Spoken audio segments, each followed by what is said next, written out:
আসসালামু আলাইকুম। আজকে আমি তৈরি করে দেখাবো দারুণ মজাদার মিষ্টি কুমড়া ভাজি রেসিপি। পুষ্টিগুণে ও ভিটামিনে ভরপুর এই মিষ্টি কুমড়া কিন্তু বাচ্চাদের জন্য বেশ উপকারী। চলুন রেসিপিটি শুরু করা যাক। সর্বপ্রথম আমি একটি প্যানে কিছু তেল দিয়ে দিয়েছি। এরপর দিয়ে নিচ্ছি 2টা পেঁয়াজ কুচি আর 4টা কাঁচামরিচ। 2টা কাঁচামরিচ আমি একটু ভেঙে দিয়েছি, বাকি 2টা আনাম দিয়ে দিলাম। দিয়ে দিচ্ছি স্বাদ মতো কিছুটা লবণ। ভালো মতো ভেজে নিব।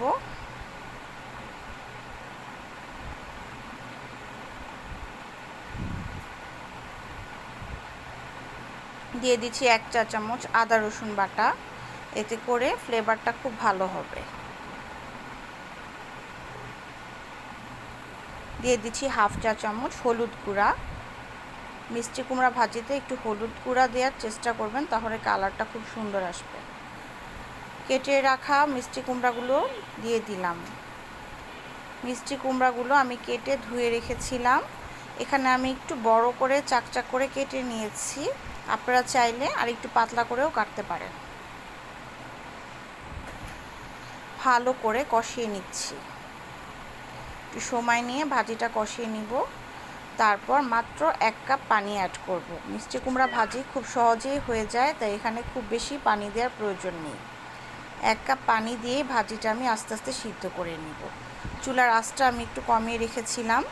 ফিরে এসেছি 2-3 মিনিট পর। ভাজিটা একটু নেড়ে দিব।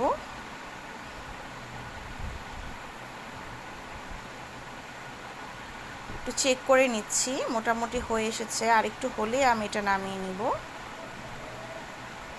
আবারও ঢাকনা দিয়ে ঢেকে দিচ্ছি। আমি আরও 3-4 মিনিট পর ফিরে এসেছি। মোটামুটি হয়ে এসেছে কাছাকাছি ভাজিটা। আর একটু নাড়াচাড়া দিয়ে আমি এটা নামিয়ে নিব।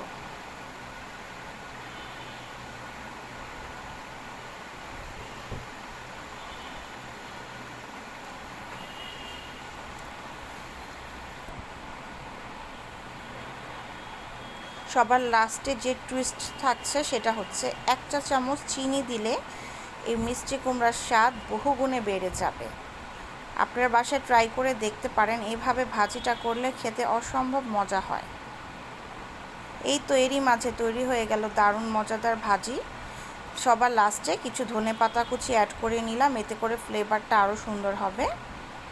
এরই মাঝে তৈরি হয়ে গেল দারুণ মজাদার এবং পুষ্টিকর মিষ্টি কুমড়া ভাজি রেসিপি।